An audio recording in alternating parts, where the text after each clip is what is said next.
Hello guys, நான் ஒரு video பார்த்தேன். அந்த வீடியோவில் இருக்கிற மாதிரி நான் செஞ்சு பார்க்க போகிறேன். பொய்யா இது உண்மையான்னு சொல்லிட்டு வாங்க வீடியோக்குள்ளே போகலாம்.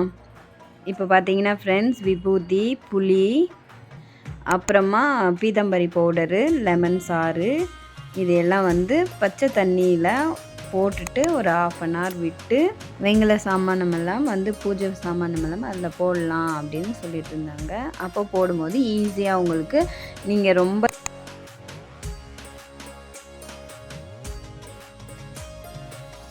நானுமே அதை நம்பி எல்லாமும் ஃபஸ்ட்டு அவங்க சொன்ன பிரகாரம் எல்லாம் கலந்துட்டு பூஜை சாமானமெல்லாம் ஒன்று ஒன்றா எடுத்து போட ஆரம்பித்தேன். எல்லாத்தையும் போட்டு முடிச்சிட்டு அப்புறம் நீங்களே பாருங்களேன் அங்கே என்ன நடந்திருக்குன்னு. ஃப்ரெண்ட்ஸ், அதாவது நான் என்ன சொல்கிறேன்னா, எதுவுமே கஷ்டப்படாமல் எதுவுமே நடக்காது. நம்ம பாரம்பரியமாக என்ன பண்ணுவோம், புளி வச்சு விளக்குவோம். இப்போ பீதாம்பரி பவுட்ரு இருக்குது, அதை வச்சு விளக்குவோம். நம்ம ஈஸியாக நடக்கட்டும்னு எந்த இதெல்லாம் நம்ம ஸ்டார்ட் பண்ணுறோமோ, ஈஸியாக அப்படின்ற போதே முடிஞ்சு போச்சு நம்ம சோழின்னு அர்த்தம். எத்தனையோ முறை என்னென்னமோ வீடியோஸ்லாம் இது இப்படி க்ளீன் பண்ணணும் அப்படி க்ளீன் பண்ணலாம் போடுறாங்க. தயவு செஞ்சு யாரும் சொல்கிறதுமே நம்பாதீங்க, எதுவுமே உண்மையே இல்லை. இந்த வீடியோவை பார்த்தா உங்களுக்கே தெரியும் ஃப்ரெண்ட்ஸ். பூஜை சாமானுங்க விளக்குறதுன்றது ஒரு பெரிய கஷ்டம்தான் ஃப்ரெண்ட்ஸ். அதுக்கு தான் நிறைய நம்ம பூஜை சாமானை வச்சுக்கக்கூடாது.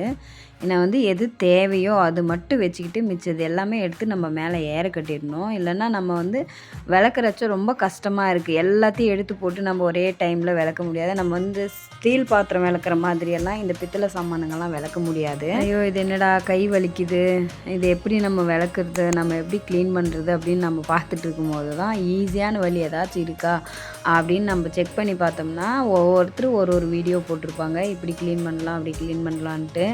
ஆனால் சத்தியமாக சொல்கிறேன், யார் பேச்சு கேட்காதீங்க. பாரம்பரியமாக நம்ம என்ன பண்ணுவோமோ அதே வேலையை மட்டும் பண்ணி, அவ்வளோ பாத்திரம் இருக்கே அதனால தான் நம்ம அதை பார்த்து நம்ம ட்ரை பண்ணுறோன்னா அது சத்தியமாக சக்ஸஸ் ஆக போகிறதில்ல. நீங்களே இந்த வீடியோ பார்த்த பின்னாடி உங்களுக்கே தெரியும். அதெல்லாம் அந்த மாதிரி பண்ணி 1/2 hour விட்டு பாருங்கள் ஃப்ரெண்ட்ஸ். நான் எடுக்கிறேன் எப்படி இருக்குதுன்னு நீங்களே பாருங்கள். ஏதாச்சும் மாற்றம் தெரியுதா பாருங்கள். தெரியாது, எந்த மாற்றமும் தெரியாது. ஏன்னா அது அப்படியே தான் இருக்குது. நம்ம எடுத்து திரும்பவும் கையில் நல்லா நம்ம தேய்ச்சோம்னா தான் அதெல்லாம் போகும் ஃப்ரெண்ட்ஸ். ஸோ என்ன மாதிரி நீங்களும் ட்ரை பண்ணி ஏமாந்துடாதீங்க. எப்போ நம்ம ஈஸியாக வேலையை முடிக்கணும் அப்படின்னு நினைக்கிறோமோ அப்போவே நம்மளுக்கு வேலை இன்னும் அதிகமாக தான் இருக்கும், கம்மியாக இருக்காது.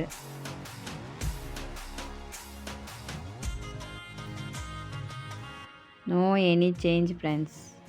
அப்புறம் இன்னொரு வீடியோவில் ஃப்ரெண்ட்ஸ் இன்னொருத்தர் சொல்லியிருந்தாங்க, குக்கரில்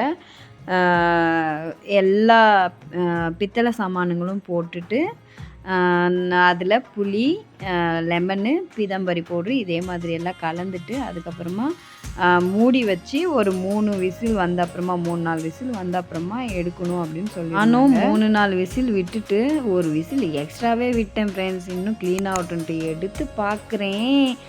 அச்சோ என்ன ஃப்ரெண்ட்ஸ், இன்னும் கறி ஆகிட்டு. குக்கரில் வைக்கிறதுக்கு முன்னே க்ளீனாக தான் இருந்துச்சு ஃப்ரெண்ட்ஸ். எடுத்து அதில் போட்டுட்டு இன்னும் க்ளீனாக ஆகட்டுன்ட்டு எடுத்து போட்டேன் பற்றியா. அது என்னோட தான் இல்லை, யூடியூப்லேயோ இல்லை வேறு சோசியல் மீடியாக்கள்லையோ வந்ததுன்னா பாருங்கள். ஒன்று பாத்திரத்தை வச்சு ட்ரை பண்ணி பாருங்கள். மொத்தமாக எல்லாத்தையும் சேர்த்தி போட்டு ட்ரை பண்ணாதீங்க.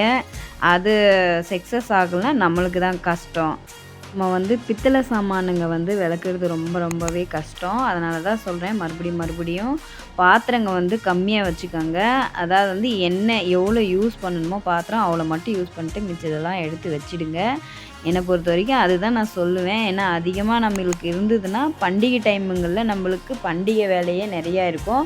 அதில் இந்த வேலை இன்னும் எக்ஸ்ட்ராவே இருக்கும் நமக்கு. அது ரொம்ப கஷ்டமாயிடும், கையெல்லாம் ரொம்ப வலி. நம்ம முன்னோர்கள் சொன்ன மாதிரி தான் நம்ம யூஸ் பண்ணணும் போல் ஃப்ரெண்ட்ஸ். என்னென்னா அப்போவெல்லாம் புளி, லெமன், மண், தேங்காய் நார் இதை வச்சு தான் ஃப்ரெண்ட்ஸ் க்ளீன் பண்ணுவாங்க. அதே போல் தான் நம்மளும் க்ளீன் பண்ணணும். அப்போ க்ளீனாக ஆகிடும். நான் ட்ரை பண்ணது சரி வரல, அதனால் நானே எடுத்து திரும்பவும் வீட்டில் இருக்கிறத வச்சு புளி, அந்த பீதாம்பரி பவுட்ரு அதெல்லாம் வச்சு க்ளீன் பண்ணி மஞ்சள் குங்குமம் வச்சேன் ஃப்ரெண்ட்ஸ். என்ன மாதிரி நீங்களும் ஏமாந்துடாதீங்க. ஸோ இந்த வீடியோ உங்களுக்கு யூஸ்ஃபுல்லாக இருந்துச்சுன்னா லைக் பண்ணுங்கள், ஷேர் பண்ணுங்கள், கமெண்ட் பண்ணுங்கள். என்னோடய சேனலை சப்ஸ்கிரைப் பண்ணிடுங்க ஃப்ரெண்ட்ஸ். பாய்.